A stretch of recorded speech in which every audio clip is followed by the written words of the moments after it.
every house offered sesame oil, but every house said, somebody has died here. And after about 10 or 20 houses, Kisa Gotami realized actually death is something that visits every house. There is not one house without death and loss. And she could accept. She was past bargaining, the stage of bargaining. She was at acceptance. And it touched her heart. That pain touched her heart, and she could finally let go and accept. Right? And then she just realized, okay, my baby's dead. All the hopes I had are gone here. And I need to accept this for my own well-being. And she came back to the Buddha and she placed her child at his feet and she said, I understand the medicine that you've given me, because death and impermanence comes to everyone. And I have accepted the loss of my child. And though I still love him, I realize carrying around his dead corpse, not accepting his death, neither serves me nor him. And my child would want me to live the best life possible. My child would want me to live my best life, live in love, live in joy, live in freedom, and let go. And letting go does not mean I don't love my child. Moving on with my life is what thriving looks like. It's the best gift I can give myself and my child. And so she became a nun. And she got enlightened very quickly because she understood very well the nature of non-self and impermanence.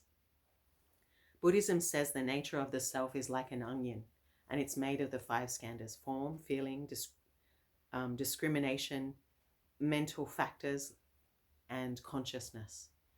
And you know, when an onion looks solid, but then you peel away one layer, and you peel away the next layer, and you peel away the next layer, and you realize there's nothing there but a whole bunch of things functioning together. Or like if you take apart a watch, there's a whole bunch of little wheels and spirals and things, but you know, placed out on the table, they don't seem so solid, so immovable.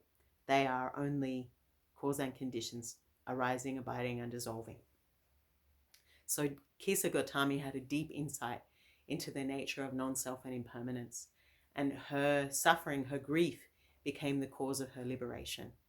Just like the wood feeds the fire, the loss, the pain, the suffering can become the fire of our awakening. I mean, it would be good if we didn't need to suffer. It would be good if we could get out of this wheel of delusion. But in the meantime, we can learn to make roses from the compost, because there are a lot of things we can't control that happen, and it's nobody's fault. It just happens. It's part of life. But what we can do is how we react to it.